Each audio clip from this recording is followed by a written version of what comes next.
Chers amis de la Maison Heinrich Heine, chers amis de la Fondation Friedrich Ebert, bienvenue à notre table ronde de ce soir organisée en coopération avec la Fondation Friedrich Ebert et consacrée à l'appel qu'ont lancé début juillet 2018 un certain nombre de personnalités européennes en faveur d'un pacte finance-climat. Cet appel, signé notamment par Pierre Larrouturou, ici présent, Pascal Lamy, Enrico Letta, Dennis McShane, met en exergue le fait, je cite, que nous ne pouvons pas rester sans rien dire. Nous, citoyens d'Europe et citoyens du monde, associés dans une même communauté de destin, n'acceptons pas que l'humanité se dirige sans réagir vers le chaos climatique. Fin de citation. Les signataires de la tribune rappellent que le 31 octobre 2017, l'ONU alertait solennellement sur l'écart catastrophique qui existe entre les engagements des États et les réductions de gaz à effet de serre qu'il faudrait opérer pour maintenir le réchauffement climatique en dessous de 2 degrés centigrades. Les images de ces derniers jours relatives aux incendies qui continuent à sévir en Californie donnent une résonance toute particulière à ce cri d'alarme, alors que, tragique ironie, les États-Unis se sont retirés en juin 2017 de l'accord de la COP21. Pour engager la bataille climatique, tant qu'il est encore temps, les auteurs de l'appel en faveur du pacte européen Finance-Climat promeuvent un certain nombre d'instruments qui permettraient de diviser par 4 les émissions de gaz à effet de serre de l'Union européenne d'ici à 2050. Je pense que je vais laisser ça pour la discussion et surtout pour l'éclairage par M. Larrouturou lui-même. En tout cas, les signataires de la tribune vont falloir qu'un engagement pris en la matière par les chefs d'État et de gouvernement européens serait de nature à donner un nouveau souffle et une légitimité renouvelée à l'Europe à un moment où celle-ci est fortement remise en cause par un certain nombre de chefs de gouvernement et par les citoyens. Pour commenter cet appel, nous nous réjouissons d'accueillir à notre table ronde 3 personnalités très sensibilisées aux questions d'environnement que je remercie d'avoir répondu favorablement à notre invitation conjointe. Madame Nina Scheer, députée du SPD, membre de la Commission de l'environnement, de la protection de la nature et de la sûreté nucléaire du Bundestag. Monsieur Pierre Larrouturou, fondateur du parti Nouvelle Donne, co-auteur avec le climatologue Jean Touzel du livre « Pour éviter le chaos climatique et financier, une solution scandaleusement simple ». Ce livre, paru en 2017 chez Odile Jacob, qui développe un certain nombre de pistes reprises dans l'appel du 5 juillet 2018, est d'ailleurs disponible devant la salle, comme d'autres livres. Et ensuite, nous avons le plaisir d'accueillir M. Damien Pichereau, député du parti La République En Marche, secrétaire de la Commission du développement durable et de l'aménagement du territoire de l'Assemblée nationale. Un grand merci à la très bonne coopération avec la Fondation Friedrich Ebert qui a eu cette bonne idée. Et je remercie Stéphane Dienat, directeur du bureau parisien ici présent, et son collaborateur, Benjamin, je ne connais pour l'instant que le prénom, d'avoir nous soutenus dans la préparation. Et je passe la parole d'abord à Stéphane Dienat.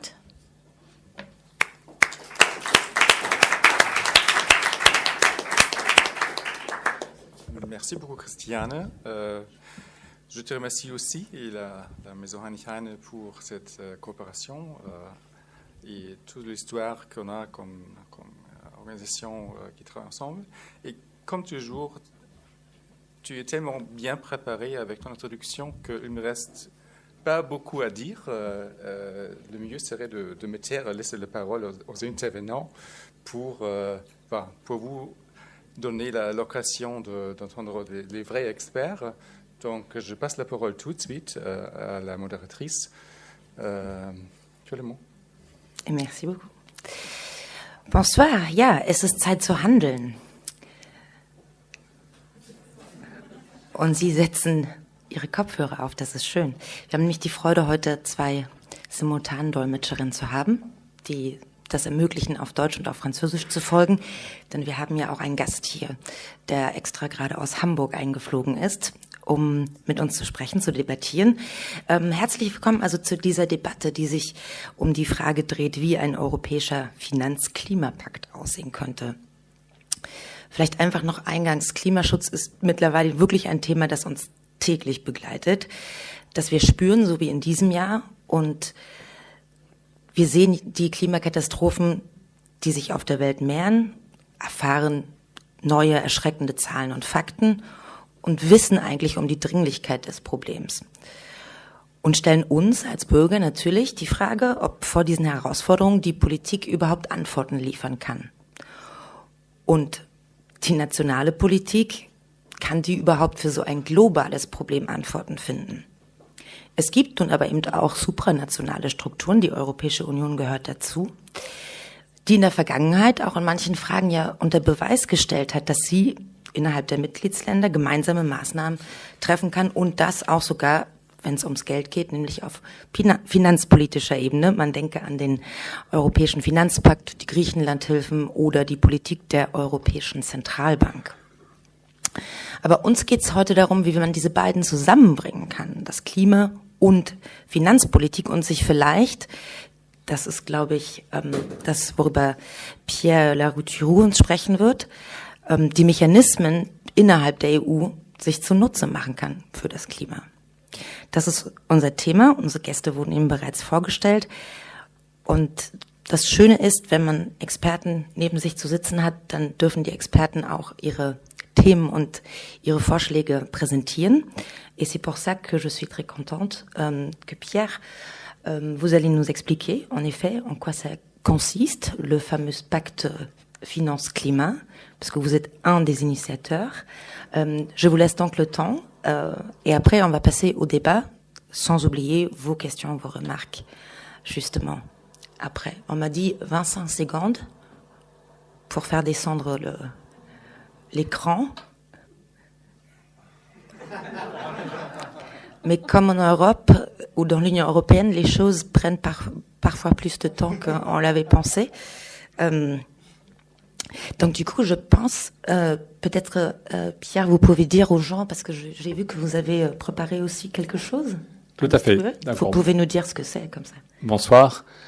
Zuerst Entschuldigung. Je voudrais d'abord, comme Français, m'excuser auprès de tous les Allemands qui sont là, parce que mon allemand n'est plus très bon, alors qu'autrefois il était très bon, et surtout parce que ça fait 25 ans, beaucoup plus grave, ça fait 25 ans que les dirigeants allemands proposent d'aller plus loin, plus vite, vers une union politique, une union démocratique.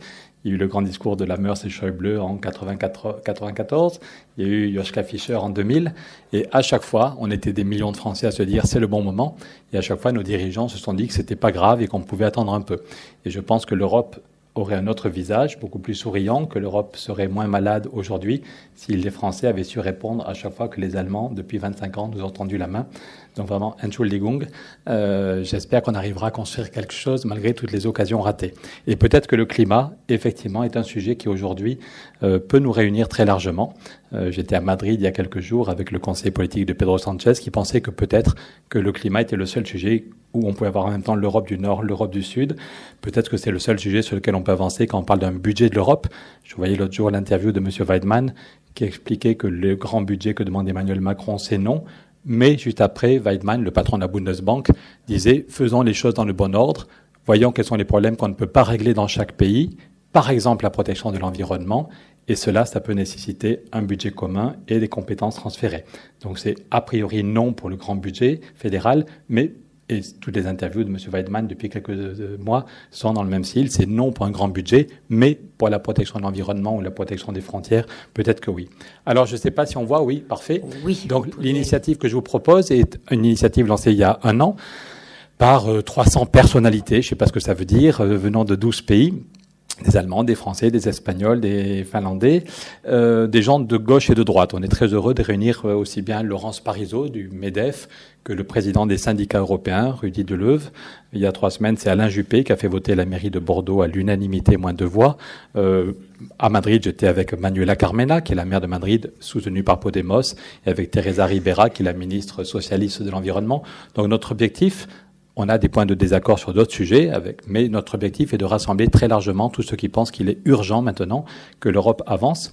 On sait très bien qu'avec Donald Trump ou avec le nouveau président brésilien, c'est quand même très très compliqué d'espérer un accord international. Je souhaite bon courage à ceux qui vont organiser les débats de la COP24. J'étais en débat à Rome l'autre jour au Vatican avec le président polonais de la COP24, qui en petit comité est très pessimiste, et puis devant 350 personnes disait que la COP pouvait être un succès.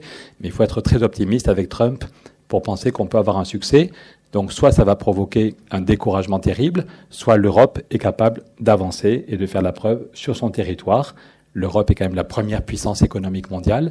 Et donc si l'Europe se lance vraiment et accélère sur la transition écologique, et à nos yeux l'Europe et l'Afrique, on propose un traité qui veut financer la transition en Europe et en Afrique, ça changera beaucoup de choses. Si vous êtes ici ce soir, je pense que c'est qu'on a tous conscience du problème du climat. Vous l'avez redit, Christiane, encore depuis 3 jours, plus de 30 morts en Californie dans les incendies de forêts monstrueux. Ça, c'est l'évolution de la température de l'Europe, du continent européen depuis 1910. Encore cet été, on a vu en Allemagne... Pardon, Entschuldigung, je vais trop vite. On a vu en Allemagne ou en Pologne des sécheresses terribles, des températures tout à fait anormales. Il n'y a plus aucun doute aujourd'hui sur la gravité du réchauffement climatique. L'Europe, dans les conséquences, est un peu préservée, mais les sociétés d'assurance nous disent que le nombre d'événements climatiques extrêmes qui ont des conséquences économiques et financières a déjà été multiplié par 2,5. Quand il y a 2 millions d'Allemands qui ont les pieds dans l'eau, les fleuves ont débordé, quand il y a des récoltes qui sont foutues par les inondations ou les sécheresses. Donc là, je vais essayer de montrer comment on peut financer la transition écologique, mais les assureurs nous disent déjà ce que ça coûte de ne rien faire ou de faire des grands discours qui sont suivis de petites rustines. Voilà, sans compter les dizaines ou les milliers de morts.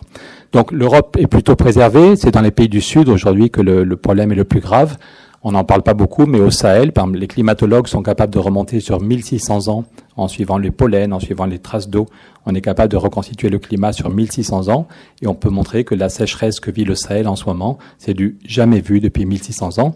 Je reviens de 2 jours à Bamako, ils parlent du sida climatique chez eux et ils savent ce que c'est que le vrai sida et ils parlent du fléau climatique ou du sida climatique en train de faire qui a des conséquences dramatiques dans les pays du Sud. Chez nous aussi, si on ne fait rien, l'Allemagne, la France, pour le moment, l'Europe, ont été plutôt préservées, mais les prévisions de Météo France, c'est qu'on va vers des réchauffements à 52, 54, 55 degrés l'été. On aura des canicules de plus en plus fréquentes, et c'est pas dans 2 siècles, c'est dans 30 ans, dans 40 ans. Nous-mêmes ou nos enfants, on va avoir des moments, on ne sait pas comment on gère ça, comment un corps humain, comment un corps biologique résiste. S'il fait 53, 54 degrés tous les 2 ou 3 ans, on aurait ce genre de canicule dans nos pays.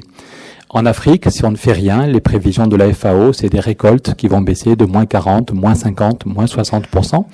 Donc il n'y a pas besoin d'avoir eu le prix Nobel pour comprendre le problème. Si la population de l'Afrique double alors que les récoltes sont divisées par 2, on voit très bien la souffrance pour des millions d'hommes et de femmes. D'abord la souffrance pour des millions de personnes et puis sans doute les mouvements migratoires qu'on aura sans doute beaucoup de mal à gérer de façon intelligente, fraternelle, démocratique. La Banque mondiale, je finirai là-dessus sur le diagnostic, annonce que si rien ne change, le scénario le plus probable, c'est plus de 140 millions de réfugiés climatiques dans les 30 ans qui viennent. 140 millions de réfugiés. L'Allemagne a su accueillir plus d'1 million de personnes, et je trouve que c'est très bien que l'Allemagne ait accueilli plus que la France, mais on voit les problèmes politiques que ça pose. Qu'est-ce qui se passe si on a 20, 30, 40 millions de personnes qui doivent traverser la Méditerranée parce que elles ne peuvent plus vivre dans leur pays? Donc l'ONU, vous l'avez cité, le dernier rapport de l'ONU, en général les diplomates, toutes les phrases sont arrondies, il n'y a aucun mot choquant. Le dernier rapport de l'ONU dit qu'il y a un écart catastrophique entre les engagements des États et ce qu'il faudrait faire. En supposant que la France, l'Allemagne, l'Espagne, le Brésil, l'Italie, la Chine, en supposant qu'on tienne nos engagements, ce qui n'est absolument pas le cas, aucun de nos pays ne tient ses engagements, mais en supposant qu'on tienne nos engagements, cette courbe, ce sont les émissions de CO2 depuis 1970, la courbe rouge. Si on ne fait rien du tout, c'est le scénario jaune, en réchauffement monstrueux de l'ordre de 5 degrés. Mais le problème, c'est que même si on tenait nos engagements, si la France et tous les autres pays tenaient leurs engagements, on aurait quand même un réchauffement de 3, 3,2 ou 3,5 degrés, avec des conséquences absolument catastrophiques dans les décennies qui viennent. Donc l'ONU nous demande vraiment de changer complètement de braquet, dit que tous nos pays doivent se laisser bousculer, doivent changer complètement de braquet pour casser la courbe des émissions. Et le dernier rapport du GIEC, l'ensemble des chercheurs, le groupe créé il y a 30 ans par l'ONU, dit qu'il faut que, si on veut stopper, si on veut éviter une accélération du dérèglement climatique, parce qu'il y a des problèmes, il y a des accélérations. On sait que quand la neige fond, on sait tous qu'une surface blanche va renvoyer la lumière et la chaleur, mais par contre, si la neige fond et qu'elle est remplacée par une surface foncée, elle va absorber la chaleur. Donc le problème n'est pas linéaire, et les climatologues nous expliquent que si on n'a plus que quelques années pour éviter un emballement, une accélération de ces cercles vicieux. Et donc le GIEC nous dit qu'il faut être capable de diviser par 2 nos émissions d'ici 2030. 2030, c'est demain, c'est dans 11 ans et 1 mois. Et le GIEC nous dit que c'est le seul moyen de diviser par 2 nos émissions, c'est colossal. Ça veut dire que c'est un chantier colossal qu'il faut isoler tous les bâtiments publics et privés.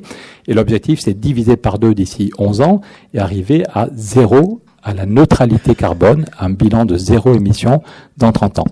C'est un chiffre facile à retenir, l'objectif c'est 0, et l'autre chiffre facile à retenir, c'est que du coup, 100% de nos logements, là où on vit avec nos familles, 100% de nos usines, 100% des bureaux, 100% des théâtres et des gymnases doivent être isolés, qu'il faut revoir nos transports, qu'il faut revoir 100% de notre agriculture. En gros, il faut diviser par 2 la consommation. Dans tous nos pays, il faut arriver en gros à diviser par 2 la consommation d'énergie, et que l'énergie dont on aura besoin ne soit plus une énergie carbonée. On laisse le charbon et le fioul sous nos pieds. Quand on a dit ça, il y en a qui ça peut faire peur, c'est un chantier énorme. Alors il y en a qui n'ont encore pas compris la gravité du problème. Quand on était reçu à l'Assemblée l'autre jour, il y a encore des députés qui nous ont dit merci. Aujourd'hui, j'ai compris la gravité du problème. Et puis il y en a qui au contraire se réveillent la nuit, n'arrivent plus à dormir, mais sont tétanisés parce que ça leur paraît énorme. Ils pensent qu'on n'y arrivera pas. Et il faut leur dire que dans l'histoire de nos pays, on a déjà tous réussi dans tous nos pays ce genre de chantiers colossaux.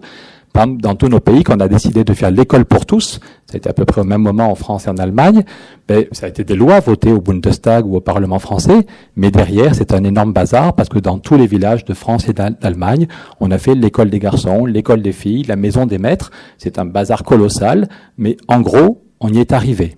En 20 ans, dans tous nos pays, on a réussi le pari, ou en 25 ans, on a réussi ce pari incroyable de l'école pour tous dans des pays qui étaient beaucoup, beaucoup moins riches qu'aujourd'hui. On a eu une ambition politique et on y est arrivé, et tant mieux.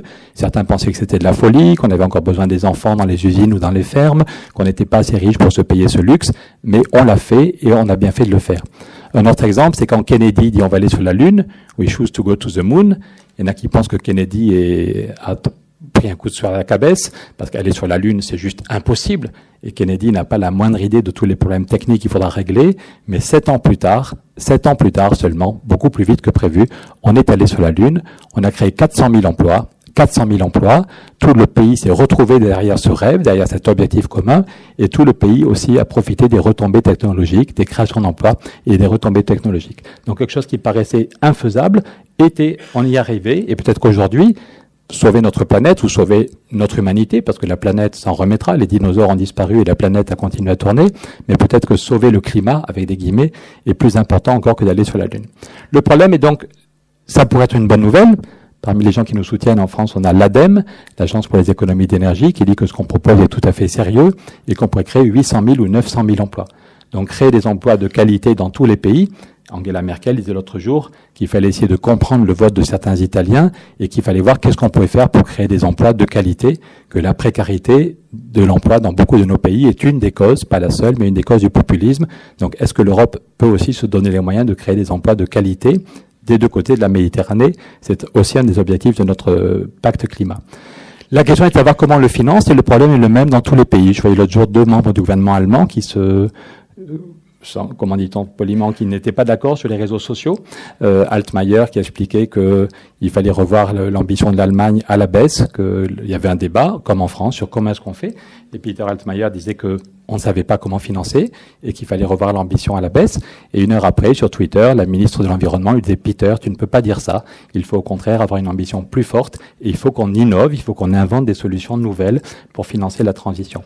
Il y a un an, c'est le patronat de l'industrie, c'est intéressant, c'est pas quelques experts, c'est pas des écologistes qui tirent la sonnette d'alarme depuis longtemps, c'est la BDI, le patronat de l'industrie à Berlin, qui a travaillé pendant un an et qui rend un rapport de 300 pages pour dire tout ce qui bouge déjà, tout ce que font les entreprises, et qui dit si on veut accélérer, si on veut y arriver, il faut en gros 50 milliards chaque année. Ils envoient le message à la chancelière que pour financer la transition dans l'industrie allemande, il faut 50 milliards chaque année, et il en faudra aussi 10 milliards sur le logement, 5 sur... Voilà.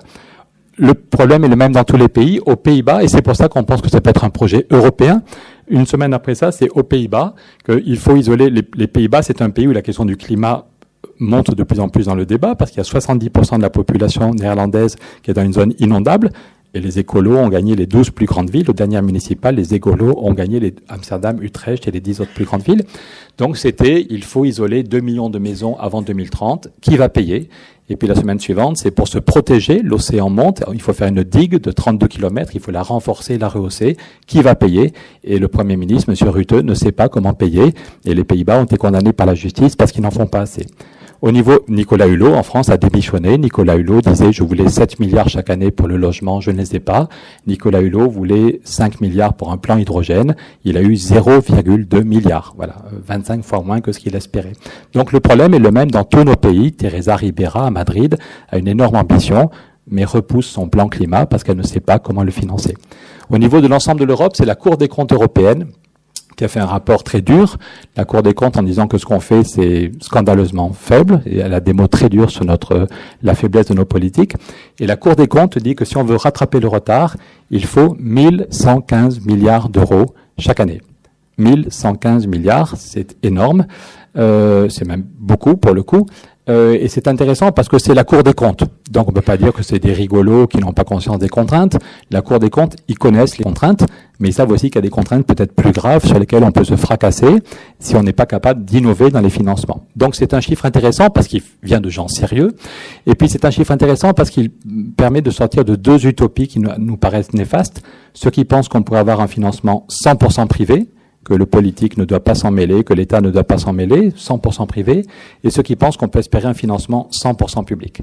Et nous, on pense que quand il faut trouver des sommes aussi colossales, on ne peut pas avoir un financement 100% privé ou un financement 100% public.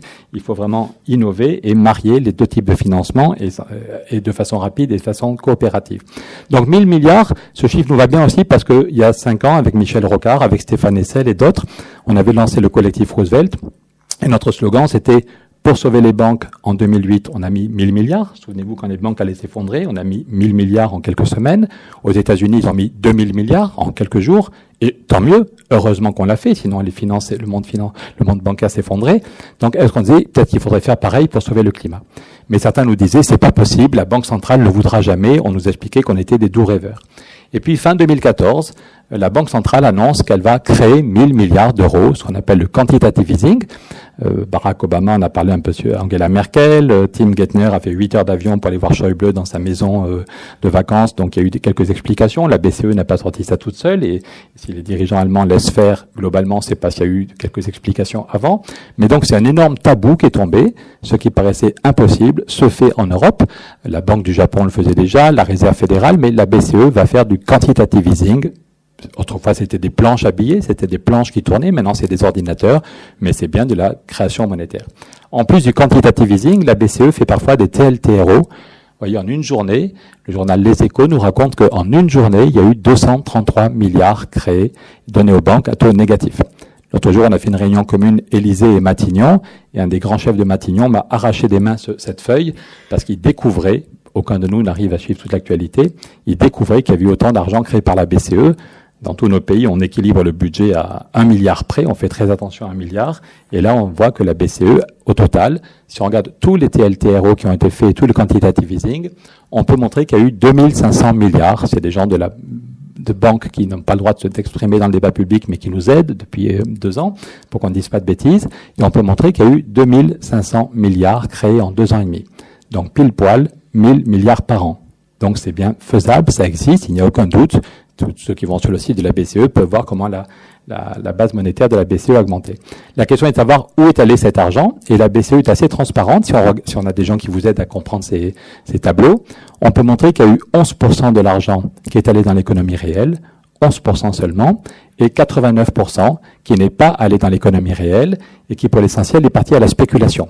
Et tous les mois, les marchés financiers, désolé, vous voyez les courbes à l'envers, mais les marchés financiers battent de nouveaux records. Le Dow Jones, le principal indicateur de la bourse à New York, la dernière fois qu'il y a eu une crise en 2008, le Dow Jones était monté à 14 000 points, 14 000 avant de s'effondrer. Là, il y a un an, il était à 20 000, et il y a 2 semaines, il était à 26 000.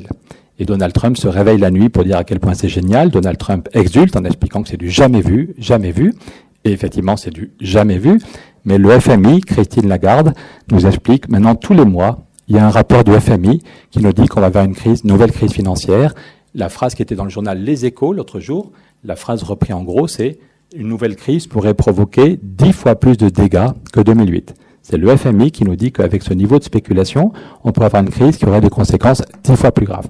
Donc avant de venir à la solution qu'on propose, je pense qu'on est tous troublés de cet état des lieux.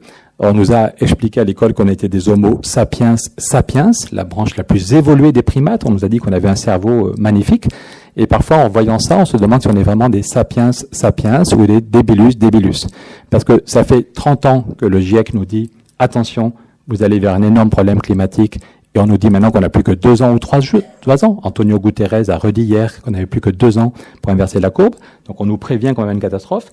Ça pourrait être créateur d'emplois. Dans tous nos pays, en Allemagne, en France, en Italie, on pourrait créer massivement des emplois, avoir une politique de recherche, ça pourrait être une bonne nouvelle si on se donne les moyens de financer. On nous dit qu'il n'y a pas d'argent, mais il suffit de lire les journaux pour savoir qu'il n'y a jamais eu autant de liquidités. Et les liquidités vont au mauvais endroit, et tout le monde le sait. Quand M. Schäuble quitte le ministère des Finances et va au Bundestag, il est à la une du Financial Times, et au lieu de faire le bilan à sa gloire de ses 8 années de ministère, il aurait pu dire, voilà, l'Allemagne va mieux grâce à moi, M. Schäuble, et Schäuble passe toute l'interview pour dire, la Banque centrale nous fait des liquidités qui vont préparer une crise financière dramatique. Donc ce que je vous dis ce soir, ça n'est pas un secret. Tout le monde sait que cet argent existe. La question est de savoir où il va. J'ai fini dans 5 minutes, si c'est possible. La question, donc, comment est-ce qu'on fait? Donc, est-ce qu'on attend la catastrophe ou bonne nouvelle, puisque Mme Merkel, M. Macron, M. Sanchez, M. Rutte, tous ceux qui veulent que l'Europe redémarre, disent que c'est maintenant qu'il faut choisir l'avenir de l'Europe. Angela Merkel a redit l'autre jour que c'était en décembre ou plus tard en mars que les chefs d'État européens doivent décider qu'est-ce qu'on met dans les prochains traités. Au mois de juin, Angela Merkel a dit le meilleur calendrier, ce serait une décision en décembre des nouveaux traités ou des traités modifiés, ratifiés l'année prochaine et une application en 2020, puisque le débat sur la refondation de l'Europe est ouvert par nos dirigeants. Et bien nous, on dit que l'Europe est née avec le charbon et l'acier et qu'elle pourrait renaître avec un traité qui dit qu'on va vraiment financer la transition avec 2 éléments dans le traité, 2 éléments, pas 50.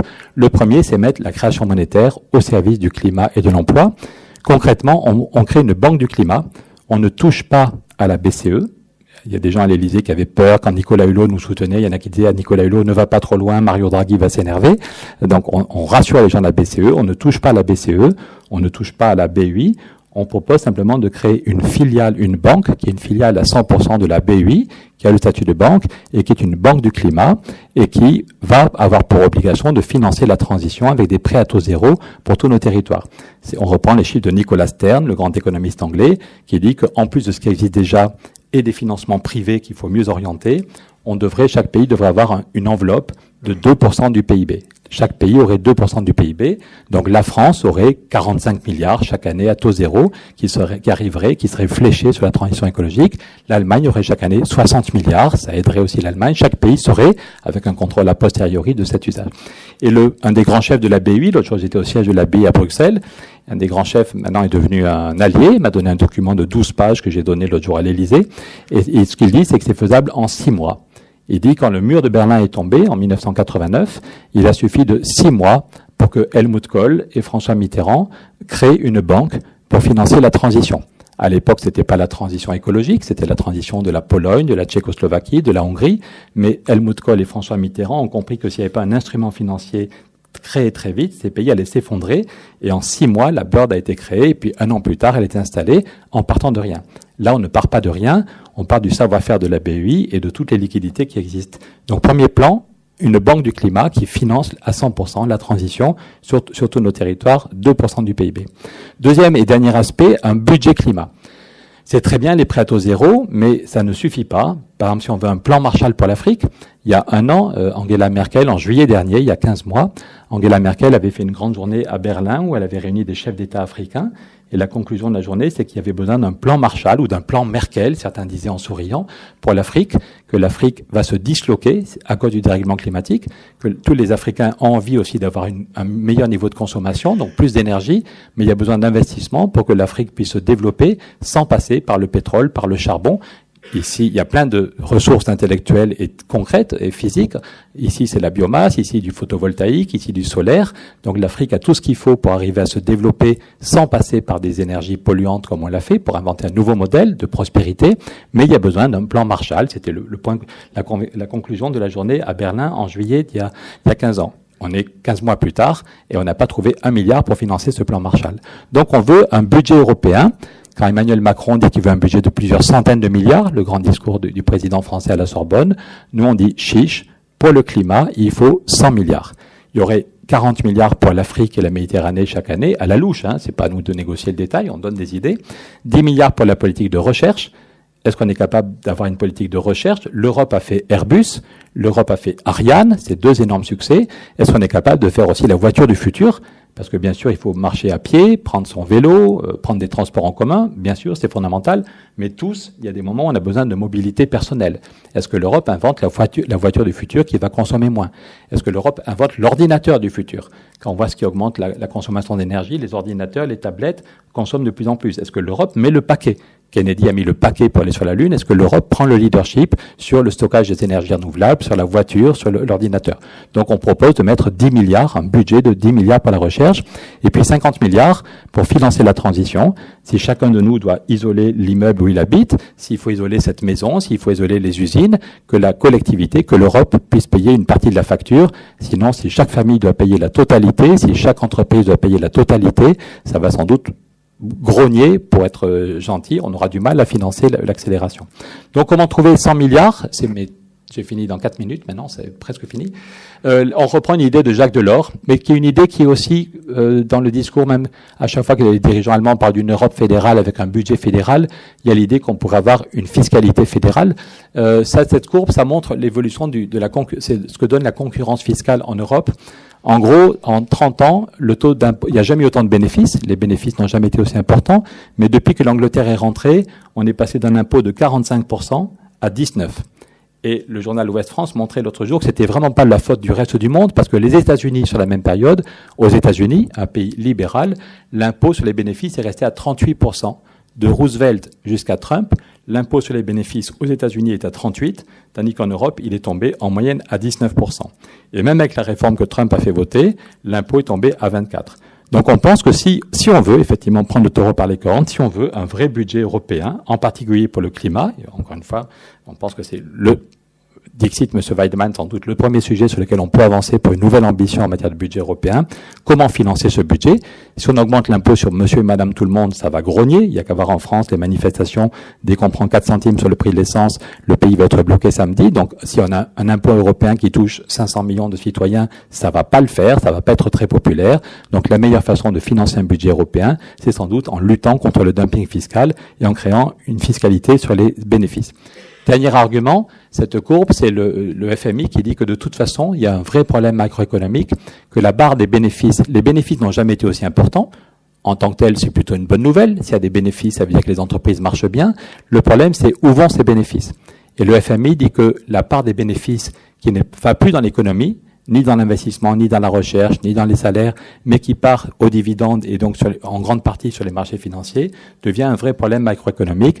Donc prendre 5% sur les bénéfices pour investir sur tous nos territoires peut être une très bonne chose du point de vue économique. Je le répète, c'est faisable en quelques mois. Et si on avait ce budget européen, on aurait un vrai plan Marshall pour l'Afrique et on pourrait diviser par 2 la facture. Je m'arrête là parce que je pense que j'ai déjà été trop long, je laisse la place. Mais voilà les 2 sources de financement, une banque du climat pour dégonfler la spéculation et alimenter nos territoires, et une fiscalité qui donne un budget de 100 milliards. Merci. Vous méritez absolument un applaudissement. Rien que pour votre énergie et rien pour la compétence, ne laissez vraiment aucune chance de vous interrompre. Là. Mais on pense que c'était quand même intéressant pour vous, surtout, de comprendre la démarche intellectuelle de Pierre et ses supporters, tout le collectif, en fait. Et vous avez bien souligné un mot qui sonne, je pense, chez tout le monde, c'était rêveur. Donc moi, j'aimerais bien passer la parole du coup à Damien Pichereau pour lui demander, quand vous entendez ça, vous qui faites de la politique tous les jours, vous qui êtes secrétaire de la Commission du développement durable, est-ce que pour vous, c'est un rêve, une utopie, ou est-ce que vous voyez des choses qui, comme Pierre dit, seront applicables dès demain ? Alors, déjà, vous avez dit quelque chose de très intéressant, c'est qu'il y a 30 ans, on faisait le premier rapport du GIEC. Moi, ça fait 30 ans que je suis né, et ça fait 30 ans que j'entends juste des beaux discours larmoyants qui nous disent on doit faire quelque chose. Bah, ce soir, vous entendrez le même, c'est vrai qu'on doit faire quelque chose. Est-ce que c'est un rêve ou pas ? Ça doit plus être un rêve. On passe du statut de rêve au statut de défi parce qu'on n'a pas le choix. De toute façon, vous l'avez très bien dit. Demain, si on ne fait rien, c'est une immigration massive. Demain, si on ne fait rien, probablement, c'est la fin de l'humanité. Personne ne le souhaite. Donc aujourd'hui, on a toujours des députés effectivement qui ont du mal à nous entendre. Parce qu'on est quelques-uns à essayer de porter cette parole, en partie grâce à vous. Moi, je le dis clairement, je suis arrivé dans cette commission développement durable, j'étais probablement pas le plus éco-friendly, et finalement, je le suis devenu au fil du temps, et avec effectivement des interviews comme la vôtre et des entretiens comme on a pu avoir, on prend conscience de la problématique, et je pense qu'on a besoin d'en faire prendre conscience au maximum de gens, ici à Paris comme ailleurs. Moi, j'essaie de porter ce message aussi dans le rural, chez moi, en Sarthe, et c'est vrai que c'est un défi de tous les jours. Donc, on doit y arriver effectivement au moins au niveau européen. C'est le plus petit échelon acceptable, en réalité, aujourd'hui, parce que je pense que moi, comme Madame Cher, que je remercie d'être venue d'ailleurs, on est d'accord pour dire qu'il faut faire quelque chose, on est d'accord pour dire même probablement que dans nos États, nous devons, même nous, aller plus loin. On sait que la France, en matière de fiscalité écologique, contrairement à ce que pensent beaucoup de personnes, on est très loin en réalité de ce qu'on devrait faire. On devrait faire encore beaucoup plus. Comme je l'ai dit, ça a été une suite de débats, de discours, et finalement, on n'a rien fait en réalité jusqu'à maintenant. Nous, on essaie de faire mieux. Mais quels sont donc les obstacles ? Pourquoi ça ne se fait pas ? Allez demander aux personnes qui vont porter des gilets jaunes samedi. On a un problème d'acceptabilité aujourd'hui de ça, parce que on a des gens qui comprennent pas le défi qui est face à nous, qui comprennent pas malgré le fait. Les citoyens. C'est les citoyens, et c'est aussi les politiques, c'est aussi les financiers, c'est aussi les entreprises. C'est un défi qui est global. Aujourd'hui, seuls les politiques n'y arriveront pas. On a besoin de tout le monde. On a besoin que les entreprises soient avec nous, on a besoin que les citoyens soient avec nous, on a besoin d'une réflexion globale sur quel sera notre avenir. Et effectivement, c'est 2-3 ans en réalité. On doit changer rapidement, comme disaient mes parents, notre fusil d'épaule. C'est-à-dire qu'on doit passer d'une finance pour le bénéfice à une finance pour le vrai bénéfice. Et le vrai bénéfice, c'est quoi ? C'est celui de notre planète. En réalité, c'est celui de faire en sorte qu'on laisse une terre à nos enfants, qu'on laisse de l'air à nos enfants qui soit vivable, déjà. Et si on ne le fait pas, il arrivera ce que M. Larrouturou a très bien dit. C'est immigration massive, c'est des coûts de plus en plus importants également en assurance, des coûts pour la société, parce que les événements climatiques arrivent de plus en plus souvent, on n'a pas besoin de les citer. Incendie en Californie, les inondations dans l'Aude, on le voit tous, de plus en plus proches de chez nous, de plus en plus rapprochés. Et malgré ça, on a toujours des gens, y compris en politique, qui nous disent « Non, c'est un phénomène finalement normal, il y a des cycles ». Oui, sauf que l'homme influe sur ces cycles. Et l'homme influe de plus en plus sur ces cycles. Donc, comment on fait ? Effectivement, il faut mettre de l'argent. Aujourd'hui, il faut que l'Europe soit courageuse, l'Europe soit combattante. On peut y arriver. Et on va tout faire pour pas devoir aller vivre sur la Lune aujourd'hui. Parce que Kennedy avait choisi d'y aller. Nous, on va choisir de pas y aller, de rester sur Terre et de se battre pour défendre notre Terre. Je pense que c'est le message qu'on doit tous passer ce soir. Mais justement, parce que monsieur Larrouturou avait dit que l'argent est là. C'est ça. L'argent est là, en effet. Il faut le flécher. Il faut le flécher aujourd'hui au niveau européen, et ça nécessite aussi une unanimité de nos collègues européens. Et ça, je pense que ça va être le plus compliqué. Est-ce que aujourd'hui on peut rassembler autour du climat ? Je l'espère. Moi, j'ai eu l'occasion de discuter de mobilité, de transport propre au niveau européen grâce à la Commission des Affaires européennes et de me déplacer un petit peu partout, là, aux Pays-Bas, en Roumanie notamment, où j'ai pu aller discuter avec les dirigeants du coup européens de cette question du véhicule propre. Quand on sait que le transport est le premier émetteur de gaz à effet de serre, on se dit que c'est quand même une question cruciale. Et on constate qu'il y a quand même des choses qui choquent. Genre, y compris quand je suis allé en Allemagne, on voit le poids d'une industrie allemande automobile qui a parfois du mal à se réformer. Il faut le dire, je suis désolé. Sincèrement. Mais la nôtre est pareille, rassurez-vous. Hein. Nous sommes pareils. et quand on va après dans des pays plus à l'est, ils nous disent, mais oui, mais nous, on voit avant tout notre croissance, on voit notre développement, et le climat, il passera après. Sauf qu'on n'aura peut-être pas le temps de le laisser passer après. Nina Scher, Deutschland ist ja wirklich nicht gerade in der Rolle des Musterschülers, was die eigens gesteckten Klimaziele angeht. Jetzt haben wir gerade schon gehört, der Constat, den wir machen, das, was wir feststellen, ich glaube, da sind wir uns alle einig. Aber trotzdem nochmal auch an Sie die Frage, sind das Träumereien, so ein europäischer Klimafinanzpakt, oder sehen Sie da potenziell? Und wenn es so einfach ist, warum ist es dann noch nicht passiert? Also ich sehe sehr wohl, dass man die Möglichkeit hätte, aber die geschilderten Schwierigkeiten sind natürlich dennoch da. Die Einstimmigkeit, wir haben einfach vielleicht auch schon den besseren Zeitpunkt verpasst, wo noch mehr Einigkeit, Zusammenhalt da war. Aber das heißt ja nicht, dass man die Einigkeit weiterhin suchen muss. Was mir nur wichtig ist, dass wir nicht verkennen dürfen, dass nationale Maßnahmen auch gute Vorbildfunktionen auslösen können und dann Mitnahmeeffekte bringen können. Also man sollte nie ein Entweder-Oder daraus machen. Man sollte nie sagen, wir machen jetzt etwas in unserem einen oder in einem zu zweit machen wir etwas nicht, weil so etwas nur ganz europäisch gemacht werden darf oder etwas nur international gelingen kann. Diese Argumentation halte ich für total verfehlt.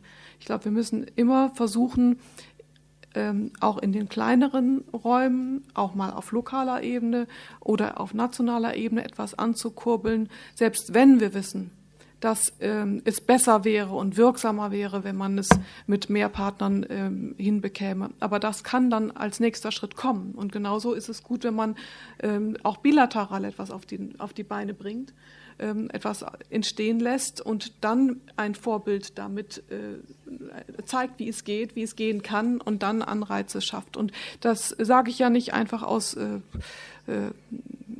das sage ich ja nicht einfach so dahin, sondern wir haben ja Belege in der Geschichte, dass so etwas so funktionieren kann. Und wenn man eben jetzt speziell bei der Klimapolitik schaut, dann ist das der beste Beleg, dass sehr wohl auch Vorreiterfunktionen funktionieren können, wenn man zum Beispiel darauf schaut, wie dieses Feed-in-Tariff-Systeme, diese Einspeisevergütungssysteme geholfen haben zum Ausbau der erneuerbaren Energien. Das ist ja etwas, was viele Länder mal sich eingeführt haben. Immer haben sie geguckt auf andere Länder, wie das funktioniert, haben gesehen, das ist sehr erfolgreich.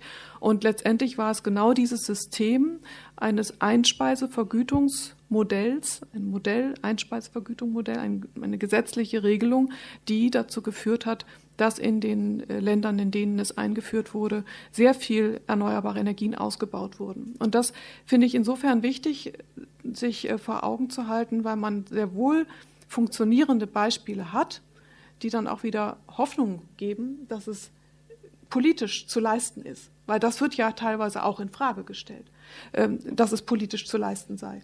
Also wenn ich eben an die rechten Kräfte, bei uns heißen sie AfD im Bundestag, denke, die leugnen ja den Klimawandel. Sie behaupten dann zwar immer wieder, ihn nicht zu leugnen, aber letztendlich leugnen sie den Klimawandel und sie leugnen damit ja auch sogar die politische Notwendigkeit zu handeln. Und selbst wenn sie dann mal sich auf eine Diskussion einlassen, dann leugnen sie auch, dass Politik überhaupt handeln könnte. Deswegen ist es auch immer wieder ganz wichtig zu schauen, in was kann man handeln. Zu dem Konzept möchte ich gerne kurz was sagen. Ich denke, es ist sehr wichtig, dass man eine Umkehr hinbekommt, was die Besteuerung von Gewinn angeht. Das ist absolut unmöglich, dass wir diese Kurve haben, die gezeigt wurde. Also dass wir tatsächlich eine so geringe Besteuerung von Gewinnen haben. Und es zeigt sich ja auch, dass leider der Trend Richtung Amerika geblickt in die andere Richtung ging, aber auch es war eine Welle des Neoliberalismus, die auch sogar Sozialdemokraten dazu veranlasst hat, zu glauben, man müsse da in diese Richtung gehen. Diese Welle hat zum Glück, jedenfalls in der Sozialdemokratie, ihr Ende gefunden. Also in der Sozialdemokratie hat man erkannt, dass der Neoliberalismus nicht geholfen hat an der Stelle. Das war eine Zeit lang sehr stark, diese Idee. Aber hat leider ja noch nicht dazu geführt, dass man diese Regelung wieder rückgängig gemacht hat. Deswegen halte ich es für sehr wichtig, dass man genau dort ansetzt. Aber es ist die Frage, inwieweit hat man damit hinreichend Lenkungswirkung schon in Richtung Umwelt, Klima, Energiepolitik, wenn man einfach nur Geld sammelt. Ich glaube, wir dürfen nicht verkennen, dass heute eine ganze Menge Hemmnisse existieren, die nicht nur in der Masse von fehlendem Geld oder die nicht nur in fehlendem Geld zu lokalisieren sind, sondern die Hinderungsgründe sind darin, dass wir zum Beispiel dass wir Begünstigungen haben, dass wir externe Effekte haben, die nicht eingepreist sind. Wir haben in Deutschland alleine 57 Milliarden klimaschädliche Subventionen im Jahr. 57 Milliarden, nicht Millionen, Milliarden. Und das steckt überall drin. Das steckt drin zum Beispiel darin, dass wir in Deutschland mit den Atomkraftwerken, die wir ja alle abschalten wollen, aber zurzeit laufen ja noch einige, die sind ja versichert. Aber sie sind alle zusammen versichert. Also einer haftet für alle, dadurch ist natürlich die Versicherungssumme recht günstig.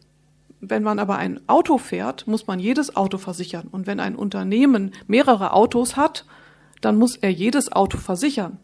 Das macht das Auto natürlich auch entsprechend teuer, weil die Versicherung für jedes Auto zu zahlen. Beim Atomkraftwerk ist das anders. Ja. Das zeigt, da ist so eine kleine Subventionierung drin. Und das gibt an vielen Stellen, dass überall so ein bisschen subventioniert wird. Beim Kohleabbau, wenn man Braunkohle aus dem Bergwerk rausholt, Bergwerk raus, also aus dem Tagebau holt, Braunkohle abbaut, werden ja auch Wälder dafür gerodet. Da gibt es keine Pflicht, dass man entsprechend viele Bäume irgendwo anders wieder aufforstet. Wenn aber eine Kommune irgendwo Bäume wegnimmt, alte Bäume, dann muss sehr wohl dafür gesorgt werden, dass an einer anderen Stelle wieder Bäume aufgebaut werden. Also aber wir haben ganz kurz nochmal dazu, Stellen, wenn wir das doch wissen, warum steht denn zum Beispiel nicht mehr dazu im Koalitionsvertrag? Dazu wollte ich was sagen. Es ist ja nicht nur der Koalition, es ist eine grundsätzliche Verständnisfrage und das zeigt sich aber auch im Koalitionsvertrag wieder, aber insgesamt in einer Lähmung des Politischen dahingehend, dass eben es in sehr vielen Verästelungen, das wollte ich sagen, mit diesen 57 Milliarden klimaschädlichen Subventionen, dass es in vielen verschiedenen Bereichen versteckt ist, dass diese Hemmnisse für mehr Klimaschutz, für mehr Energiewende sind in vielen Stellschrauben versteckt. Und ich denke, der durchschlagende Erfolg in Energiewende und Klimaschutzpolitiken müsste eigentlich darin liegen, all diese Hemmnisse abzubauen und auch Schädlichkeit, also Schadstoffen, einen Preis zu geben. Und das miteinander zu kombinieren, das fände ich sehr wichtig. Ich glaube, dass wir den externen Effekten im Klimabereich, aber nicht nur da, aber jetzt wir reden jetzt über diesen Bereich, dass man den externen Effekten einen Preis geben muss, dass CO2 einen Preis haben muss, dass Schadstoffe einen Preis haben müssen. Und wenn das so wäre, dann würde man auch sehen, wie günstig die erneuerbaren Energien inzwischen sind. Die sind ja inzwischen schon sehr günstig geworden. Und das wird nicht so richtig offenbar, das greift in dem Markt nicht, weil man eben diese Verzerrung hat. Und das ist, glaube ich, etwas, was man kombinieren sollte. Peut-être encore le point de vue de Damien Pichero sur du potentiel, surtout en France, qui n'a pas encore été suffisamment exploité, notamment. Mais je veux aussi vous poser la question, Nina Scher disait tout à l'heure que les politiques nationales n'excluent pas des politiques européennes, par exemple. Mais est-ce que la France et l'Allemagne, qui ont toujours eu ce rôle de moteur et tout ça, ne devraient peut-être vraiment être les pionniers de ce pacte et aller plus vite que les autres? Parce que ça a été souvent la France et l'Allemagne qui ont fait bouger les lignes. Pourquoi pas sur le climat? On se rend compte quand même que la situation politique européenne a évolué aussi. C'est la situation qu'on connaissait hier n'est plus la même qu'aujourd'hui et j'espère qu'elle va évoluer demain dans le bon sens, mais malheureusement c'est pas forcément ce qui nous est montré par les différents sondages qui s'opposent à nous. Donc oui, qu'on soit moteur, c'est l'objectif. On l'a dit depuis le départ, c'est notre position sur l'Union européenne, c'est que la France et l'Allemagne, qui sont liés par une amitié extrêmement forte, qui a été encore réaffirmée ce week-end, travaillent ensemble de concert. Et je pense que sur ces questions, effectivement, climatiques et environnementales, on doit continuer à travailler ensemble. Maintenant, ça n'exclut pas qu'il faille aussi faire des mesures rapides au niveau européen. Et je pense que vraiment le pacte finance-climat est une mesure qu'on doit pouvoir mettre en place et mettre en œuvre rapidement, et ça doit faire partie effectivement des négociations des prochains traités européens. C'est mon point de vue, en tout cas aujourd'hui, c'est ce pourquoi moi je milite également à l'Assemblée nationale avec bon nombre de nos collègues de tous les partis, d'ailleurs, puisque nous avons des mouvements transpartisans pour le climat, parce que ça c'est une question qui nous dépasse. Qu'en pensez-vous de cette initiative d'ailleurs, que ça vient vraiment dans large mouvement, avec des entreprises, avec des syndicats et tout ça? Je veux dire, ça rappelle un tout petit peu quand même votre parti aussi, c'est-à-dire c'est pas uniquement des hommes et femmes politiques, c'est vraiment toute la société civile qui fait l'appel aux hommes et femmes politiques. C'est un appel qui est fait par des gens extrêmement intelligents. Déjà, on en a un exemple aujourd'hui, je tiens à le saluer. Et oui, après que ce soit une démarche politique qui a été la nôtre ou pas, peu importe, encore une fois, ça doit vraiment nous dépasser les clivages, dépasser les fonctions. Est-ce que cet engagement citoyen ne montre pas que la politique n'a pas suffisamment fait? Je l'ai dit, je l'ai dit tout à l'heure, la politique n'a pas fait assez durant les au moins 30 dernières années. Je pourrais pas témoigner avant, mais en tout cas durant les 30 dernières années, c'est sûr que on n'a pas été assez vite, pas assez loin, et même nous devons encore accélérer, c'est une certitude, tout en préservant une acceptabilité par le citoyen. Et en France, existe-t-il aussi les obstacles dont Nina Scher vient parler tout à l'heure, ces obstacles cachés qui font que structurellement, il y a de la marge de manœuvre? Oui, on a également cette problématique de subvention à des activités dont on sait qu'elles sont polluantes, mais qui permettent aussi de préserver un emploi dont aujourd'hui on n'a pas été préparé à le transformer. Parce que c'est ça le défi aussi, c'est comment on va transformer l'emploi. On nous parle de création de 800 000 emplois, c'est très bien, mais combien de destructions si on cesse, par exemple tout bête, si on supprime l'exonération de TICPE sur le transport routier de marchandises, on a un vrai risque de voir disparaître ce secteur en France. On le sait très bien parce que les marges sont très faibles et c'est souvent, quand on analyse les bilans, c'est la seule chose qui permet d'avoir quelques bénéfices. Donc comment on reconvertit ces transporteurs, c'est une question qui est cruciale et c'est une question qu'on retrouve dans plein de domaines. Donc effectivement, on est presque sur de la perfusion et on doit réfléchir à ça, réfléchir à comment convertir rapidement des métiers et tout en laissant personne sur le bord du chemin. Ça vous parle, Pierre Larituo, ces arguments aussi, que peut-être on ne peut pas aller trop vite non plus, parce que ça ferait des dégâts?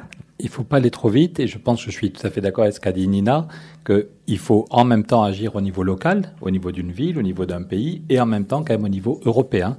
J'étais vendredi avec les maires ruraux, les maires des petits villages de l'Ain, qui disent que c'est au niveau local qu'on voit les problèmes, c'est au niveau local qu'on invente les solutions, mais c'est au niveau local qu'on se heurte à une falaise financière. Donc ce serait bien si on continue, et c'est ça qui rend l'espoir, de voir tout ce qui bouge, toutes les solutions dans les villes, dans les entreprises, dans les associations, mais il y a bien un problème de financement, donc c'est là que l'Europe peut aider. Et d'accord aussi avec Nina, c'est pas pour... Vous voyez, on m'a coupé avant que je montre, mais de même que contre le sida, il n'y a pas un médicament tout seul, c'est la trithérapie, il faut prendre 3 molécules en même temps pour que le virus du VIH soit KO. Et nous, ce qu'on dit, c'est que contre le dérèglement climatique, il faut en même temps augmenter le prix du carbone, ce que vous avez dit, il faut stopper les subventions aux énergies carbonées et pousser les banques et les sociétés d'assurance à aller vers ce qui est bon. En même temps, définir des nouvelles règles du jeu, dire que dans 20 ans, tous les bâtiments doivent être isolés. Une autre règle, c'est qu'on arrête de construire en béton et qu'on peut construire en bois. Faire du béton aujourd'hui, ça fait du CO2 colossal, tandis qu'on peut faire des très beaux immeubles ou même des ponts en bois. Donc on peut, si on veut vraiment comprendre de même qu'il n'y a pas une solution pour telle ou telle maladie. Il faut vraiment attaquer le problème du dérèglement climatique. Et donc, le pacte finance-climat qu'on propose n'est pas la baguette magique, n'est pas la seule solution, mais ça change beaucoup de choses. Et surtout, s'il y avait un traité européen, ça voudrait dire qu'il y a une stabilité des financements. Aujourd'hui, dans le secteur du logement, en France, en Allemagne, on fait des choses meilleures en matière d'isolation. L'Allemagne fait moins de chiffres. Nous, en France, on fait beaucoup d'isolation, mais elles sont pas très réussies. Tandis qu'en Allemagne, ils en font moins, mais c'est des vraies isolations. Mais dans nos deux pays, on se heurte à un problème du financement et du fait que les règles changent tous les 6 mois, tous les ans. Tandis que s'il y avait un traité européen qui est adopté, et on reprend l'idée de Habermas, que le prochain traité pourrait être adopté par un référendum pan-européen. C'est Jürgen Habermas qui, il y a 5 ans, avait dit « l'Europe va mourir si elle n'a pas un nouveau projet ». Et l'Europe va mourir, c'est la peur des peuples. Et donc, ça pourrait avoir de l'allure que la même semaine ou le même jour, tous les peuples d'Europe soient consultés sur ce traité. On aurait un débat passionnant. On parlerait de tout ce qui bouge, de tout l'argent qui existe qu'on peut utiliser autrement, même s'il n'y a pas le bas.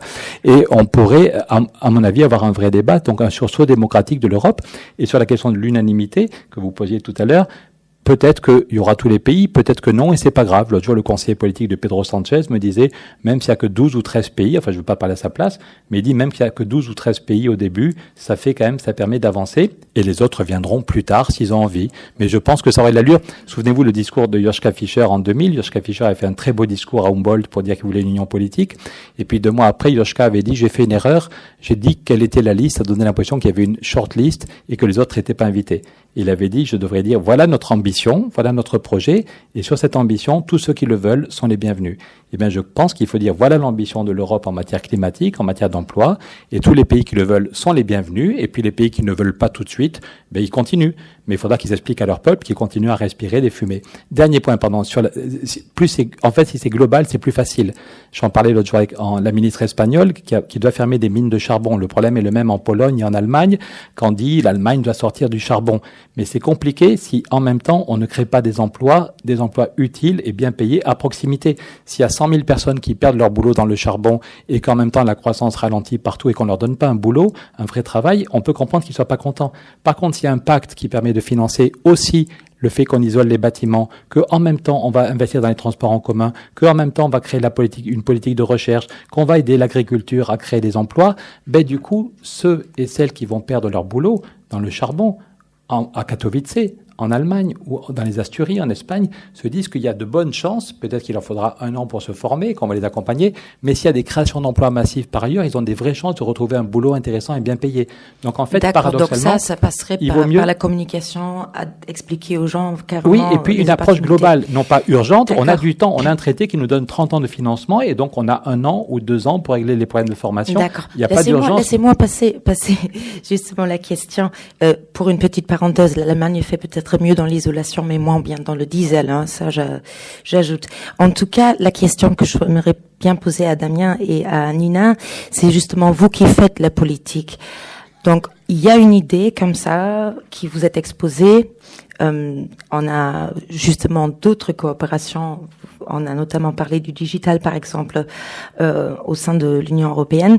Mais concrètement, expliquez-nous techniquement quelle serait la démarche pour, si jamais il y a une majorité, par exemple, des pays qui se mettent d'accord, mais combien de temps ça prend? Parce qu'on sait que l'Union européenne est très lente aussi.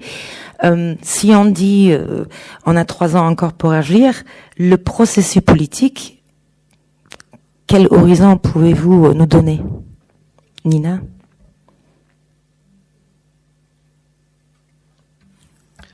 Das ist immer schwierig. Die Zeit wird natürlich immer länger, je zögerlicher man mit der Maßnahme ist. Deswegen denke ich mal, müssen die Bedenken ausgeräumt werden, die zurzeit bei solchen Konzepten im Raum stehen. Die Schwierigkeiten gibt es genug. Man muss erstmal eine Klarheit in der politischen Aussage haben, dass man ein bestimmtes Ziel auch wirklich verfolgt und dass man es wirklich auch gemeinsam verfolgen möchte. Und ich denke, da haben Deutschland und Frankreich oder Frankreich und Deutschland gute und große Gemeinsamkeiten auch schon nicht erst heute erklärt bezüglich der Bepreisung von CO2. Das denke ich mal, kann wirklich ein gemeinsames Projekt sein. Und auch die Frage, Digitalsteuer wird ja gerade heftig diskutiert. Ich glaube auch da, auch wenn ich da vielleicht meinem eigenen Finanzminister gerade etwas widerspreche, ich glaube auch da sollte man nicht auf internationale Vereinbarungen warten, sondern sollte durchaus das das bilaterale Bündnis suchen. Ich möchte aber nochmal ergänzen zu dieser Frage, wie gehen wir jetzt ganz konkret bei dem Vorschlag, den wir heute diskutieren, vor? Und da fände ich wichtig, dass man von vornherein nochmal etwas feinjustiert, das Projekt an sich. Dass wir nochmal schauen, ob man es nicht doch vielleicht etwas verändern könnte. Und ich fände es eben wichtig, wenn es so ausgestaltet wäre, dass ein Belohnungs- und ein Sanktionssystem mit einbezogen wird hinsichtlich des Agierens dieser Unternehmen, die dann besteuert werden oder beziehungsweise deren Erträge deren Gewinn man nimmt. Wenn ein Unternehmen besonders klimaschädlich agiert, dann finde ich, müsste sich das auch in dem System, in dem wie man es behandelt, widerspiegeln. Andersrum, wenn ein Unternehmen besonders gut in Richtung Klimaschutz und Energiewende unterwegs ist, dann könnte man das ja auch abbilden. Und dadurch hätte man dann auch einen Lenkungseffekt und man sollte sich nicht diese Möglichkeit nehmen, diesen Lenkungseffekt gleich mit einzubauen. Wenn es jetzt zu kompliziert wird, dann kann man immer noch schauen. Aber ich finde, der Anspruch sollte sein, möglichst viel von Lenkungseffekten einzubauen, die man dann hinterher nicht nochmal künstlich erzeugen muss, sondern die von vornherein eingebaut sind. Denn alles, was ich von vornherein im System mit erzeuge, habe ich ja schon gewonnen.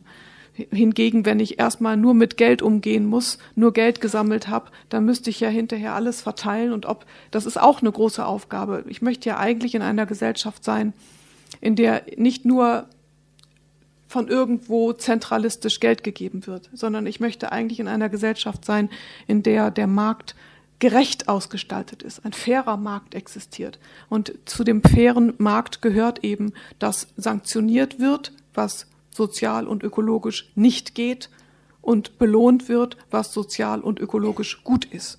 Und das finde ich, das sollte noch mehr aufgegriffen werden, dieser Gedanke in einem solchen Konzept.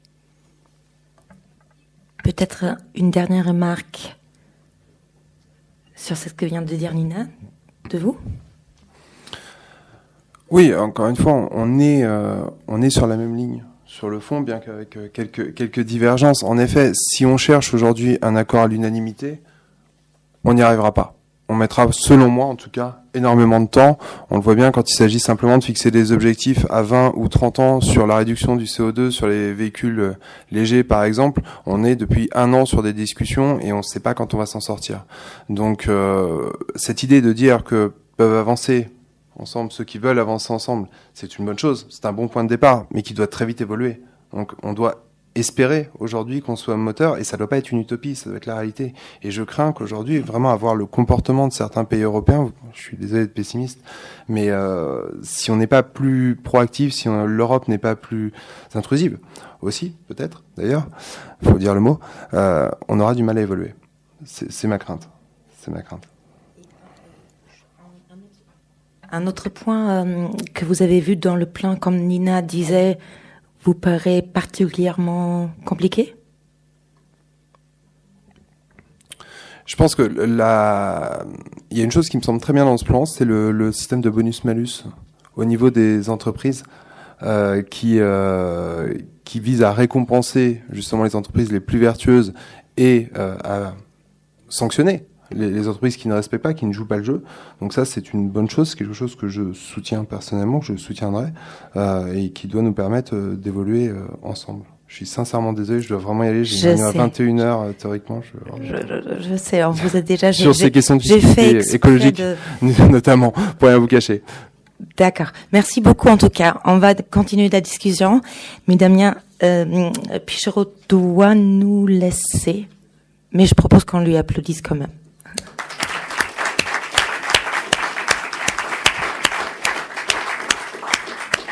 Et désolé, j'ai vraiment tenté de vous arracher le maximum de temps.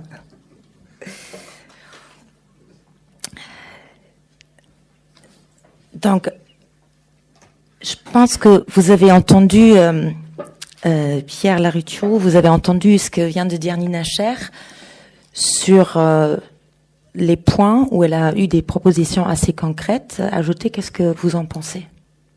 Ça me va très bien, qu'on ne prétend pas du tout que notre pacte règle tout, et si on peut l'améliorer dès le début avec ce système de bonus, de malus, de sanctions et de récompenses, ça me va très bien. Et juste, je pense qu'il faut quand même commencer, il faut la carotte et le bâton, mais on voit bien en France que si on commence par le bâton, par augmenter le prix de l'essence, on va avoir samedi des manifestations énormes. Certains crient avant d'avoir mal, certains sont là juste pour faire de la politique politicienne et sont instrumentalisés. Mais je voyais l'autre jour dans un village des gens qui prennent leur voiture tous les matins, qui font 40 km pour aller au boulot, puis 40 km le soir pour revenir. Donc les deux font presque 200 km dans la journée. Ils n'ont pas 1 euro d'économie. Il ne faut quand même pas oublier que 40% des Allemands ou des Français n'ont aucune épargne. On a un taux moyen d'épargne en Allemagne et en France qui est entre 16 et 17%, mais c'est la moyenne. Mais les 40% d'en bas, dans nos deux pays, n'ont pas 10 euros d'avance tous les mois. Ils consomment tout l'argent qu'ils ont. Donc si ils sont d'accord pour dire que le problème du climat les concerne. Il y a eu des sécheresses terribles en Allemagne, il y a eu des inondations en Bade-Württemberg il y a 2 ans. Voilà, moi j'ai de la famille qui me raconte ce qui va. Mais ils sont d'accord. Mais simplement, si tout l'effort repose sur eux au début, alors qu'il n'y a pas encore de transport en commun dans la vallée où ils habitent, il n'y a pas de transport en commun. Et même parfois, on a fermé le petit train qui était là il y a encore quelques années. Donc, s'il n'y a pas d'abord des investissements massifs, ou si on ne permet pas d'abord d'isoler leur maison, et si on leur demande de trouver 25 000 euros pour isoler leur maison, ça fait cher. Voilà, il y en a pour qui. Donc, je pense qu'il faut la carotte, il faut parler à l'intelligence des gens. Et c'est pour ça que l'idée d'Habermas, l'idée d'un traité adopté par référendum pour être passionnante. Parce que, et je crois que Angela Merkel, Wolfgang Schäuble et d'autres dirigeants des deux côtés, SPD et CDU, avaient dit, après tout, oui, on n'a pas à avoir peur des peuples, et on aurait un débat passionnant sur la question du climat, et on verrait effectivement pourquoi c'est pas pour embêter les gens qu'on va augmenter le prix du carbone. Et je pense que si un traité européen, je suis complètement d'accord avec vous pour dire que c'est l'occasion de mettre dans le traité le fait que le prix du carbone va augmenter. Donc même si à un moment où on le met en place et ça grogne, on le fait. Mais d'abord on l'explique, les gens le comprennent, et d'abord on fait les investissements qui permettent aux gens de ne plus prendre leur voiture. D'abord on invente des voitures qui roulent, qui font beaucoup moins d'énergie ou qui voilà. Ne nous trompons pas, mettons pas la charrue avant les bœufs, sinon on va braquer les gens alors qu'ils commencent à voir effectivement que la question du climat est fondamentale. Je vais vous poser une dernière question avant de laisser aussi le micro filer un tout petit peu dans la salle si vous avez des remarques ou des questions. Mais justement, dans votre collectif, on trouve des illustres personnalités. Il y a Romain Prodi, Pedro Sanchez, vous l'avez cité tout à l'heure, Alain Juppé, Daniel Cohn-Bendit, Delphine Batho, Ed Camarin et d'autres. Est-ce que donc il y en a des personnes qui font ou qui ont fait de la politique ou qui font encore actuellement, et donc ma question c'est de savoir est-ce que ils vous encouragent à poursuivre la démarche, et est-ce que est-ce que vous voyez ça comme un mouvement qui pourrait prendre une autre forme pour être plus opérationnel qu'aujourd'hui? Mais on essaie d'être le plus opérationnel possible. On a déjà été reçu 7 fois à l'Élysée et on doit y retourner bientôt. On a vu, à part le président Macron, on a vu tout ce qui compte à l'Élysée, sans trahir le secret des discussions. Mais qu'il y en a pas. Il y a deux ministres qui demandent régulièrement à Emmanuel Macron de reprendre notre projet. Vous avez cité des gens connus qui nous aident, qui nous soutiennent. Mais il y a Karl Falkenberg, qui était le directeur de l'environnement à la Commission européenne, qui maintenant est un jeune retraité. Et quand je lui dis que je serai au Bundestag dans 15 jours, Karl vient avec moi pour être, il est quand même un Allemand très, très reconnu. Il fait partie du groupe de travail qui a rendu un rapport à Angela Merkel au début du mois de juillet. Donc on a aussi des alliés en Allemagne. On essaye d'être le plus opérationnel possible pour convaincre les décideurs. Et puis on est en train de mettre en place un groupe de travail sur les difficultés concrètes, avec des gens du logement, des experts du logement, des experts de l'agriculture, des experts des transports. On se dit, imaginons qu'on gagne. On ne sait jamais, on n'est pas à l'abri d'une bonne surprise. Imaginons qu'on gagne et qu'il y ait 12 ou 14 pays qui mettent en place, que peut-être en 2020, Angela Merkel disait l'autre jour qu'il y a vraiment urgence, que l'Europe peut mourir s'il n'y a pas un nouveau projet. Elle disait qu'il faut prendre une décision en décembre ou au plus tard en mars. Les prochains traités seraient ratifiés avant la fin de 2019 et s'appliquent en 2020. Donc on commence à voir concrètement quels sont les problèmes qu'on aura à régler dans le logement, concrètement dans l'agriculture. Concrètement, ça veut dire quoi une politique de recherche orientée sur le climat? Et réponse tout court, parce que c'est un chiffre, à part les 300 membres du collectif, vous en avez combien pour votre pétition? pour On le a rappel. quelques dizaines de milliers, je ne sais pas vraiment. Vient de passer les 130 députés en France, on vient de passer aujourd'hui les 130 députés qui ont signé. Et en Allemagne, on commence tout petit, mais on est content d'être auditionné au Bundestag dans 2 semaines. Parce que vous rappelez que votre site existe Tout à fait. en combien de langues? 6 ou 7 langues. D'accord. Est-ce que vous avez des questions, des remarques à faire? J'en vois une ici. Mais est-ce qu'il y a un micro quelque part? Le temps qu'on trouve le micro, dites-moi et je vais la répéter.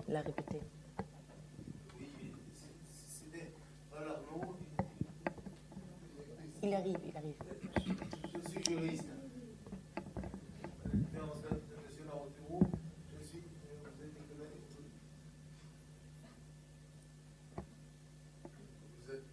ça marche là? Voilà, oui. Je peux parler, ça marche? Oui. Allez-y. Non.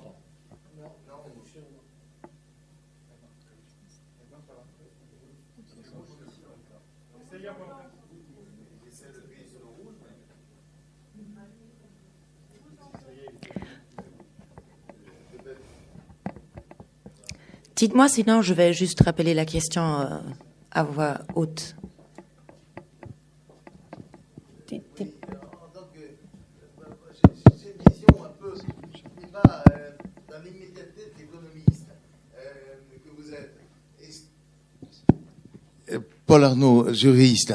J'ai une question, pas dans l'immédiateté de l'économiste que vous êtes, qui repose sur le timing, sur les priorités en quelque sorte.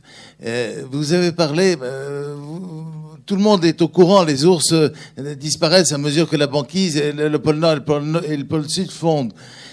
Sous l'effet de la pollution, du réchauffement. Vous avez parlé, vous avez centré votre conférence sur l'aspect environnemental, le financement. Mais est-ce que vous ne pouvez pas ignorer le fait qu'il y a des défis démographiques gigantesques. Il y a l'Afrique c'était un journal d'Ivelt qui disait ça en 2000, 1999-2000. Oui, attendez, la question, c'était justement, est-ce qu'il prend en compte les défis démographiques au rythme 1999-2000, l'Afrique comptera en 2500 7 milliards d'individus. Il y a des problèmes colossaux au niveau de la démocratie, du populisme, des inégalités sociales, source de terrorisme et de guerre ensuite. Quelle est votre priorité? J'aurais souhaité poser ça aux députés. Quel est le timing? Vous pensez, c'est peut-être facteur d'explosion sociale à venir. Qu'est-ce qui est le plus dirimant, le plus urgent? Laissons-le répondre déjà, surtout. Je pense que la démographie est une question très importante et qu'il ne peut pas y avoir de tabou. J'étais l'autre jour à Bamako, invité par des scientifiques de l'université, et je leur disais en souriant, et eux riaient, qu'on a un ancien ministre africain qui nous soutient et qui dit que immédiatement, quand on dit qu'il y aura un plan Marshall pour l'Afrique de 40 milliards, tout le monde se dit qui c'est qui va se goinfrer. On sait très bien que quand il y a de l'aide au développement, il y a une bonne partie de l'aide qui n'arrive pas sur le terrain. Tout le monde le sait. Donc, est-ce que, à cause de ça, est-ce qu'on dit qu'on ne fait rien, ou est-ce qu'on se dit que c'est l'occasion, qu'on veut un nouveau départ dans la relation entre l'Europe et l'Afrique, et qu'on met sur la table la question de la gouvernance? Quand les États-Unis ont fait un plan Marshall pour aider l'Europe à se reconstruire, ils n'ont pas été naïfs sur la façon, ils ont regardé la façon dont l'argent était utilisé. Ils ont poussé à une coopération des pays. Donc il y a deux questions quand on parle la question de où va aller l'argent et quelle est la partie de l'argent qui va aller pour faire des vrais projets et quelle est la partie qui va être détournée, et puis la question de la démographie. Si la démographie de l'Afrique continue à augmenter comme ça va être très très très compliqué d'avoir une planète apaisée, et je crois qu'il faut qu'on puisse en parler sans tabou avec les sociétés civiles, pas seulement avec les gouvernements, mais avec les sociétés civiles africaines, et que c'est l'occasion de montrer que vraiment il y a une nouvelle page qui s'ouvre dans les relations entre l'Europe et l'Afrique. C'est deux continents différents, mais c'est un seul avenir, il faut qu'on en parle tranquillement. Et qu'on voit effectivement pourquoi il y a des pays où le taux de natalité a beaucoup baissé, et puis il y a des pays où le taux de natalité reste à un niveau très très élevé, qui est très compliqué à gérer dans l'avenir. D'accord. Non, mais je voudrais bien juste laisser quelqu'un d'autre aussi l'occasion de poser une question. Je pense que on va pas pouvoir. Dans votre pacte, qui semble très intéressant, vous avez parlé de la concurrence fiscale en Europe. Ça me semble être assez primordial et peut-être même la cause de cette baisse de la fiscalité. Qu'est-ce que vous voyez pour corriger ça? On y voit un impôt fédéral sur les bénéfices. Quand je vous ai montré la courbe, aux États-Unis, en Amérique, c'est stable. L'impôt est stable depuis Roosevelt à 38%. Parce que quand Roosevelt arrive, il y a le même problème. En 1933, quand Roosevelt arrive au pouvoir, les caisses sont vides parce que la Floride baisse son impôt, l'Arkansas baisse son impôt, le Texas baisse son impôt et les entreprises font du tourisme fiscal. Et les caisses sont vides quand Roosevelt veut faire son New Deal. Et en 4 mois seulement, Roosevelt a fait un impôt fédéral en disant que vous soyez au Texas ou en Floride, c'est Washington, c'est le fédéral qui qui prend l'argent, qui en garde une partie pour les projets fédéraux et qui renvoie au Texas ou à la Floride en fonction de leur population. Ça a grogné pendant 3 mois. Les actionnaires ont dit que Roosevelt est un communiste qui allait tuer l'Amérique, mais Roosevelt a tenu bon. Et finalement, 80 ans plus tard, on peut dire qu'il n'a pas tué l'Amérique. On a besoin d'actionnaires. C'est normal que les actionnaires soient récompensés si l'entreprise va bien, mais prendre un impôt de 38%, ça n'est pas la mort des actionnaires. Et Nina l'a dit, je crois qu'elle dit qu'il est temps qu'on inverse la courbe, parce qu'on peut pas dire, c'est vraiment choquant. L'an dernier, les dividendes ont augmenté de 23% en Europe. Plus 23%. C'est parfait. Je voulais poser la question aussi à Nina, si vous permettez. Oui. À Nina Scher. Zu der Frage nochmal. Ja, ich wollte in dem Kontext nur noch mal anführen, eigentlich noch mehr auf Ihre Frage hin. Ich denke, dass sehr schnell eine solche Frage aufkommen kann, der Priorisierung von Maßnahmen, wenn man das Konzept rein auf die Abschöpfung von Geld konzentriert. Hingegen, wenn man wenn man es ergänzt um das Element der Lenkungswirkung, wofür etwas abgeschöpft wird und hinterher auch verwendet werden soll, dann glaube ich, hat man die Gefahr nicht, dass die Frage aufkommt, wieso ist jetzt der Klimaschutz an dieser Stelle wichtiger als bestimmte andere Dinge, weil man ja eigentlich Geld einsammelt, was man für viele Dinge ausgeben könnte. Aber wenn man von vornherein einbindet und sagt, hier wird etwas Klimaschonendes belohnt.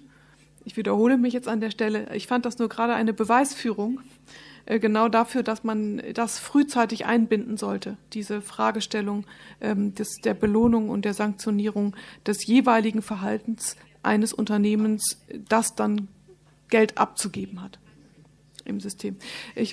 Darf ich vielleicht noch einen weiteren Punkt ansprechen, wenn es um den Umgang mit Finanzmitteln geht?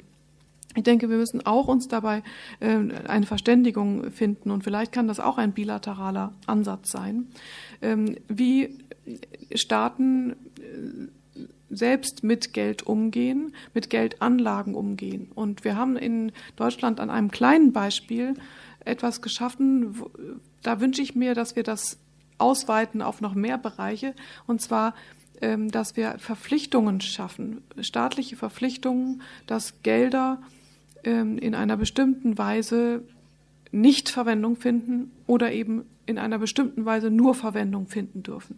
Wir haben das im Bereich eines Fonds zurzeit eingeführt, der gespeist ist von 24 Milliarden Euro, die eingesammelt wurden von den Unternehmen der Atomwirtschaft, dafür, dass sie für die Endlagerung dann nicht mehr aufkommen müssen. Für die Endlagerung. Für die Zwischenlagerung müssen sie noch aufkommen und auch für den Abriss der Atomkraftwerke, aber nicht mehr für die Endlagerung. Dafür haben sie Geld abgegeben an den Staat. Das ist geregelt worden, gesetzlich geregelt worden, und das ist alles in einen Fonds reingegangen. Und da war eben auch die Fragestellung, was passiert jetzt aber eigentlich mit diesem Fonds? Was passiert mit dem Geld? In dem Moment, wo das Geld da ist, muss es ja angelegt werden, damit man in Zeiten von negativen Zinsen keinen Geldverlust hat. Und da war mir als Abgeordnete wichtig, und wir haben es auch durchbekommen, dass geregelt wird, das Geld darf dann nicht in nicht nachhaltige Anlagen gehen. Das Geld darf nicht wieder in Atomenergieprojekte zum Beispiel fließen. Ich hätte es auch gerne gehabt, wenn wir auch noch vereinbart hätten, das Geld darf auch nicht in fossile Kraftwerke, in Kohlekraftwerke und sowas gehen. Das wäre mir wichtig gewesen. Das konnte ich nicht durchsetzen, muss ich auch sagen. Das ist nicht gelungen. Es ist nur gelungen zu sagen, das Geld darf nicht wieder in Atomenergieprojekte fließen. Und das hat eine ganz entscheidende Lenkungswirkung, denke ich. Weil wenn immer mehr Sorge dafür getragen wird, dass Geld nicht in klimaschädliche Projekte fließt, dann wird es auch immer attraktiver, in andere Dinge zu investieren, in klimaschützende Initiativen zu investieren, in erneuerbare Energienprojekte und Effizienzprojekte zu investieren. Und da wird dann einfach es leichter. Es ist heutzutage immer noch so, dass kleinere Projekte, kleinere Unternehmen häufig Schwierigkeiten haben, Geld zu bekommen, weil die Banken sagen, das ist alles nicht sicher mit einem klimaschützenden und erneuerbaren Energienprojekt, weil die Rahmenbedingungen so unsicher sind. Und deswegen wäre es, glaube ich, wichtig, und das darf man nicht unterschätzen, dass solche Maßnahmen auch ergriffen werden. Wie geht man mit Geld um? Und die Staaten sollten da voranschreiten. Und vielleicht kann das auch eine Sache sein, an der Deutschland und Frankreich gemeinsam arbeiten. Ein nachhaltiges Investment für die eigenen Geldanlagen zu beginnen und möglicherweise dann auch auf Anlagefragen noch auszudehnen. Wir bräuchten wahrscheinlich auch ein ganz neues Ratingsystem, ein Basel 4, 5, 6, womit geklärt wird, wie gehen wir mit Geld um, damit das alles nachhaltig erfolgt. Ich würde einfach noch mal eine weitere Frage einsammeln, wenn es eine gibt. Und vielleicht noch mal im Kopf behalten, dass die Frage noch mal nach der Steuerpolitik, nach der Harmonisierung innerhalb Europas gab. Gerade. Est-ce qu'il y a une autre question de la part de la salle?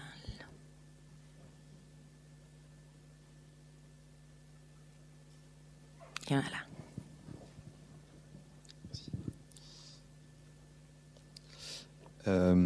Il y a un activiste dont je ne me souviens plus le nom qui dit que il est très important pour un mouvement de choisir les batailles, que la réussite d'un mouvement choisi dépend des batailles que le mouvement choisit de mener. Et je voulais savoir par rapport à plein de questions que je pense beaucoup de monde se pose sur, par exemple, le nucléaire, sur l'éolien, sur les énergies renouvelables. Quelle bataille est-ce qu'il est pour vous fondamentale, essentielle et de mener en fait? Est-ce qu'il faut parler? En fait, est-ce qu'il faut qu'on parle de toutes ces questions? Quelles sont les énergies? Quels sont les investissements qu'il faut mettre? Ou est-ce qu'il y a d'autres?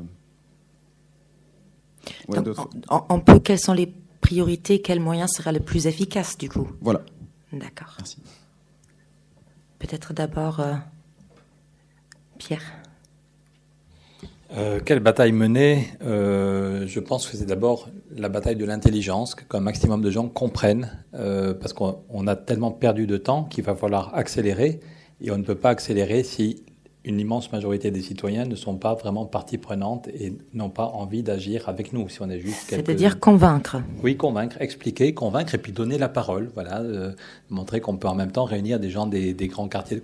La question du climat, vraiment, elle nous met face au principe de fraternité. Il y avait le bouquin de Jonas. Mais je crois qu'il voulait surtout savoir dans les différents aspects qui existent.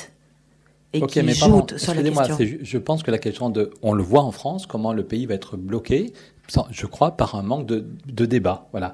Que j'étais un ami de Michel Rocard. Michel Rocard disait que si on ne perdait pas du temps en prenant 3 mois pour tout mettre sur la table, en réunissant des experts, qu'on dialogue, et après ça, on s'arrange pour qu'un maximum de citoyens aient les moyens de comprendre. À l'époque d'Internet, est-ce qu'on fait, je pense que le débat de ce soir est très intéressant, mais on n'est que quelques dizaines.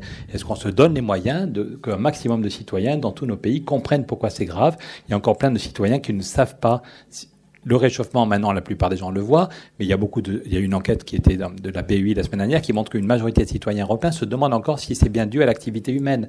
Il y a encore, voilà. Donc, je pense que si on veut rattraper le retard, c'est le rôle des politiques, réfléchir aux instruments techniques, comment le bonus-malus dont vous parlez, comment on finance, comment on utilise d'autres argents, qu'est-ce qu'on fait des 24 milliards, voilà. C'est le rôle des politiques d'anticiper. Mais je crois que si une majorité de citoyens ne pensent pas que c'est prioritaire, après ça, on va braquer les gens quand on voudra accélérer. Donc ce n'est pas du temps perdu de miser d'abord et avant tout là-dessus. Encore une fois, l'autre jour à l'Assemblée, il y a plusieurs députés qui nous ont dit, des députés, donc qui ont découvert ce jour-là la gravité du problème climatique. D'accord. Vielleicht zur gleichen Frage nochmal, Nina Scher. Also welche Bereiche sind am effizientesten zu behandeln, sind prioritär in Ihren Augen? Ich hatte die Frage etwas anders verstanden. Vielleicht können wir uns korrigieren oder mich korrigieren, wenn ich das falsch verstanden. Ich habe die Frage so verstanden, was speziell zu tun ist, um aus der Atomenergie herauszukommen. Habe ich das falsch verstanden? Est-ce que c'était une question uniquement visée sur le nucléaire ou est-ce que c'était la question que j'ai posée de quel domaine sera le plus efficace? Okay, also welcher Bereich ist es die Atomenergie, ist es das Transportwesen? Wo ist die Dringlichkeit zu handeln am größten, Autobranche und so weiter? Also wenn man klimapolitisch es beantworten möchte, dann sind die CO2-intensivsten und damit die Braunkohle ist die schlimmste. Ja, die Braunkohlewirtschaft ist die CO2-intensivste. Und insofern ist da natürlich der dringendste Handlungsbedarf, dass man davon wegkommt. Insgesamt von der Kohlewirtschaft, aber insbesondere dann nochmal bei der Braunkohle. Und in Deutschland haben wir alleine 55% aller Emissionen im Stromsektor alleine aus der Braunkohle. Das ist also schon eine enorme Menge. Man darf aber auch nicht verkennen, dass häufig die Dinge etwas zusammenwirken. Also es gibt halt auch Konzernstrukturen, in denen durchaus fossile und atomare Wirtschaften zusammenhängen und es ist auch ein über Jahrzehnte parallel gefördertes und subventioniertes System gewesen, was sehr starke Verflechtung mit der Politik hat. Insofern, glaube ich, tut man auch dem Bürger wird man dem nicht so gerecht, weil letztendlich ist es etwas politisch Begünstigtes gewesen. Wir hätten niemals eine so starke Abhängigkeit sowohl von Atomenergie als auch von der Kohle, wenn es nicht von vornherein politisch hergeleitet worden wäre, wenn es politisch nicht an allen Ecken und Enden begünstigt worden wäre. Und wenn das sich so über Jahrzehnte etabliert hat, dann ist es natürlich enorm schwierig, das wieder abzubauen, weil es eben überall drin steckt, in so vielen verschiedenen Begünstigungen. Das hatte ich vorhin ja schon erläutert. Und deswegen ist es, deswegen gibt es auch viele Widerstände und deswegen gibt es auch immer trickreichere lobbyistische Aktivitäten. Also in Deutschland ist es zum Beispiel so, dass ich im Parlament bis auf die AfD, die Rechtspopulisten, keinen kenne, der heute sagen würde, er will keine Energiewende, sondern es sagt jeder, er will die Energiewende. Jeder.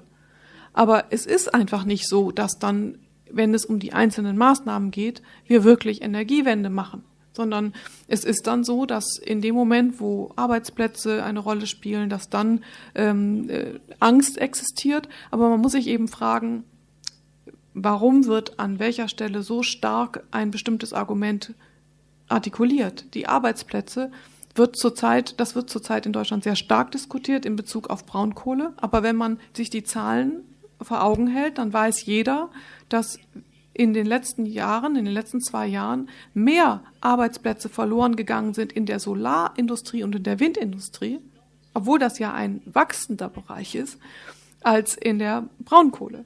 Und wir haben in der Braunkohle heute noch 20.000 Beschäftigte von ehemals über 500.000. Und bei den erneuerbaren Energien haben wir heute jetzt schon ungefähr 300.000 Beschäftigte. Trotzdem ist die Diskussion so, dass man den Eindruck gewinnen kann, wenn man von außen käme und das begutachten würde, dann bekäme man den Eindruck, dass ganz, ganz viele Arbeitsplätze in der Braunkohle bedroht sind und nur ganz wenig in den Erneuerbaren, obwohl die Zahlen genau andersrum sind. Und da muss man sich ja auch fragen, wie kommt das? Und es sind eben subtile lobbyistische Einflüsse. Nicht einfach das ist nicht so ganz einfach gesagt hier, wir wollen die Energiewende oder wir wollen sie nicht, sondern es wird auf nicht so leicht erkennbaren Wegen in die Politik hineingetragen. Zum Beispiel bei der Energiewende. Kommt auch aus der Politik heraus. Nein, es ist ganz wichtig, dass man das auch erkennt, weil wenn man die Mechanismen nicht erkennt, dann weiß man damit auch nicht umzugehen. Und die größten Feinde der Energiewende sind Argumente, die zum Beispiel sagen, wir brauchen erst die Netze. Erst die Energie, Elektrizität, die Netze, ne, die Stromübertragungsnetze, und dann dürfen wir ausbauen, dann dürfen wir erneuerbare Energien ausbauen. Das ist zum Beispiel so ein Argument. Wenn man sich mal genauer anguckt, wer erklärt das, woher kommen auch Studien dieser Art, dann sieht man ganz schnell, aha, das ist ein gutes Instrument, wie man die Energiewende aufhalten kann. Oder es heißt, wir brauchen Planbarkeit. Es muss alles, für die Erneuerbaren sollen in Mengen, in schon vorher definierten Mengen ausgebaut werden. Wenn man genauer hinschaut, wann dieses Mengenbegrenzungssystem kam, und dass die Europäische Kommission übrigens sehr darauf gedrungen hat, dass wir umsteigen von einem Ausschreibungsmodell auf Ausschreibungen. Das ist auch ein ganz wichtiger Aspekt. Da muss man sich auch fragen, warum ist das passiert? Die Kommission hat erst neulich eine Beihilfeentscheidung getroffen, wo sie gesagt hat, dass der Bau von Hinkley Point C, das ist ein britisches Atomkraftwerk, das sei beihilfekonform. Der Europäische Gerichtshof hat das auch gerade bestätigt. Es ist aber so, dass die Förderung dieses Atomkraftwerks ein Feed-in-Tariff-System ist, also ein Einspeisevergütungssystem. Es wird 30 Jahre lang eine Vergütung gezahlt, eine feste, es wird Inflationsausgleich gezahlt, es gibt eine Staatsbürgschaft, es ist also sehr viel Beihilfe, aber die Kommission hat gesagt, das ist in Ordnung. Bei dem deutschen Einspeisevergütungsmodell, was übrigens Pate war für das britische, aber für erneuerbare Energien in Deutschland, da sagt die Kommission, das ist ein zu großer Markteingriff. Das ist eine Beihilfe, die wir so nicht mehr zulassen können. Ihr müsst umsteigen auf Ausschreibungen. Und Ausschreibungen sind, so erkenne ich es jetzt aus der politischen Praxis, die Ausschreibungen sind bei uns inzwischen kein Marktinstrument mehr, sondern sie sind ein Instrument, um den Ausbau der erneuerbaren Energien mengenmäßig zu limitieren. Deswegen, das sind die eigentlichen Angriffe gegen die Energiewende. Es ist nicht einfach nur zu sagen, hier wollen wir nicht, sondern es ist subtiler. Es geht an die Instrumente und an die Verhinderung bestimmter Instrumente oder das Vorschieben von anderen Instrumenten, von denen man weiß, dass sie limitierend wirken, dass sie die Energiewende bremsen. Und da müssen wir auch, glaube ich, ganz genau hinschauen und auch Ehrlichkeit haben. Wenn ich das so äußere, dann merke ich immer, dass es vielen schnell zu komplex wird. Es wird sehr zu lang. Ich rede jetzt auch sehr viel darüber, ja. Aber wir müssen uns die Mühe geben und wir müssen uns Zeit nehmen, auf diese Angriffe gegen den Klimawandel, gegen den Klimaschutz und die Angriffe auf die Energiewende genau hinzuschauen. Was sind wirklich die Faktoren? Was sind die Störfaktoren? Weil da sitzen die lobbyistisch motivierten Angriffe. Das ist keine Verschwörungstheorie, sondern das ist politische Praxis. Ich habe auf das Wort auch ehrlich gesagt gewartet. Also ich bin jetzt froh, dass es gefallen ist. Und zum einen haben wir natürlich die Struktur, die Fehler, die sozusagen im System liegen, und natürlich aber auch die Akteure, die ständig daran arbeiten, die Sache noch schwieriger zu machen. Jetzt sehe ich gerade noch, weil Sie haben schon eine Frage gestellt, eine noch da hinten, eine kurze. Wir müssen nämlich auch so langsam zum Ende kommen. Oui, je vous écoute, oui. Donc ma question s'adresse à Nina Scher. Donc en écoutant ce qu'elle dit, donc on a l'impression qu'il y a effectivement des résistances, ce que vous appelez des lobbies. Il y a des enjeux de chômage, d'emploi, etc. Et donc, c'est peut-être pour ça aussi que vous parlez beaucoup de bonus-malus et de changer la vision des choses et l'orientation des subventions. Et quelle place pourrait avoir justement ce pacte, ce financement, là-dedans, dans les actions à mener pour justement étudier les effets néfastes, éventuellement les compenser par des formations, de l'information, par éventuellement le financement justement de subventions qui iraient dans un autre sens et qui compenseraient tout ça. Voilà. Est-ce que c'est pas complémentaire finalement? Ja, dafür hatte ich plädiert oder dafür plädiere ich auch, dass man diese Dinge zusammendenkt und ich glaube auch, dass sich das ergänzen lassen könnte. Es ist natürlich immer mit schon fertigen Konzepten so eine Sache. Wenn man dann sagt, da könnte man noch was machen, dann kann das natürlich auch schnell die Sache bremsen. Ja, es ist immer schwer, Sachen zu bremsen, die ein gutes Ziel verfolgen. Und ich möchte hier nicht bremsend wirken. Nur, ich könnte mir eben vorstellen, dass genau solche Fragen, die gerade eben gestellt wurden, dass die dann auch ein bremsender Faktor in der Umsetzung sind. Und deswegen wäre es, glaube ich, wichtig, dass man an diesen Punkten ansetzt, wo tatsächlich heute die Hemmnisse in der Praxis sind. Es ist ja nicht so, dass wir komplett bei Null anfangen, was die Energiewende angeht, sondern wir sind schon sehr weit fortgeschritten. Wir haben ja heutzutage schon die Möglichkeit, für 5 Cent die Kilowattstunde Windenergie oder Solarenergie auszubauen, manchmal sogar schon darunter. Das ist günstiger als man die Kohle, als Gas, als alles. Es ist unschlagbar günstig, auch in Europa. Nicht nur die berühmte Solarenergie in der Sahara. Ja, das ist in Europa schon marktfähig, wie man so gut sagt. Aber es ist eben es gibt dann Hemmnisse, zum Beispiel durch zu hohe Netzdurchleitungsgebühren oder durch Mengenbegrenzungen oder dadurch, dass man sagt, okay, bei uns jetzt zum Beispiel, man hat dann die Vorrangigkeit im Netz von systemrelevanten Kraftwerken. Das sind dann Atomkraftwerke, das sind Kohlekraftwerke, obwohl wir europäisch den Vorrang erneuerbarer Energien haben, rechtlich. Auch in Deutschland, wir haben das sowohl auf der europäischen als auch auf der nationalen Ebene in Deutschland.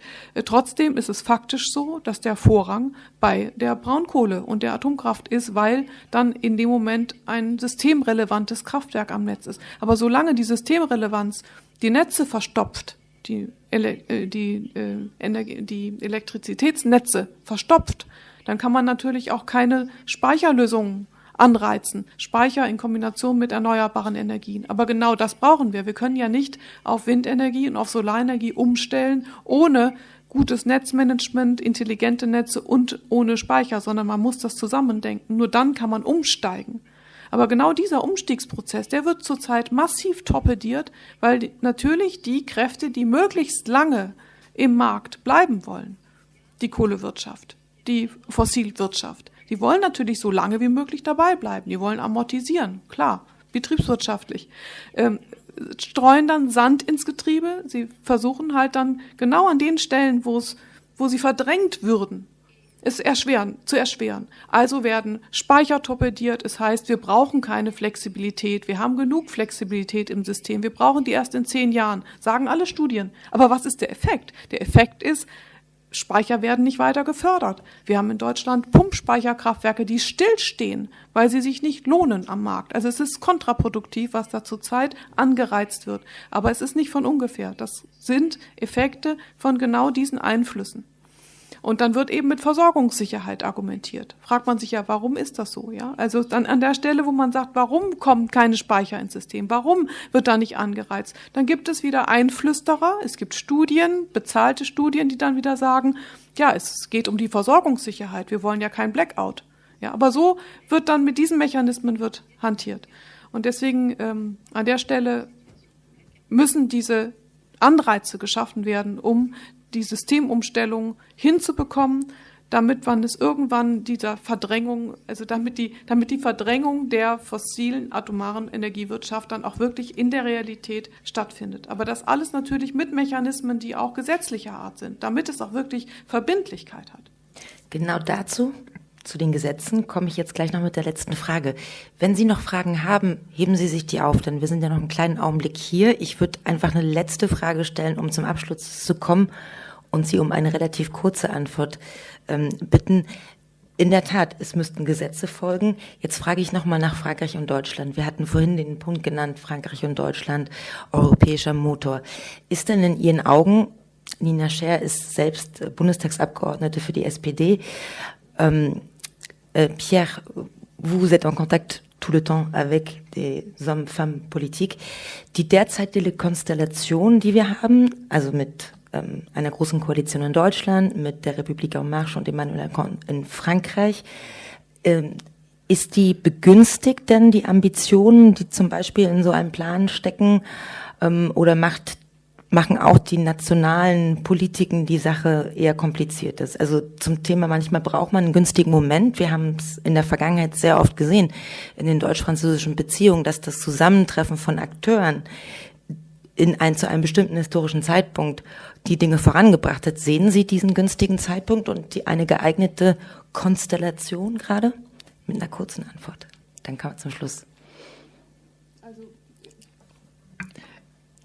Relativ gesehen ist es eigentlich günstig, weil es kann viel schlimmer kommen. Ich sehe zwar, dass viel gebremst wird, aber diese bremsenden Faktoren, die wären auch in anderen Konstellationen da. Ich glaube, es wäre eine günstigere Konstellation, wenn wir in Deutschland wenn wir da ein rot-rot-grünes Bündnis hätten. Das ist aber zurzeit nicht mehrheitsfähig. Das wäre in der letzten Legislaturperiode sogar möglich gewesen, sehr knapp, haben wir aber leider nicht gemacht. Aber damit hätte man noch eine günstigere Konstellation gehabt, um speziell für Energiewende und Klimaschutz etwas zu machen. Aber auch mit dieser Konstellation wäre es möglich, wenn man einmal die Chancen noch besser herauskehrt. Also wir haben gerade in der Automobilwirtschaft, das hatten Sie ja auch am Anfang gesagt, haben wir immense Chancen der Zusammenarbeit. Und da bremst die Automobilwirtschaft immer noch massiv, weil sie einfach meinen, die Märkte geben immer noch genügend Geld her im alten System. Ja, mit den alten Verbrennungsmotoren wird immer noch zu viel Geld gemacht, auch international.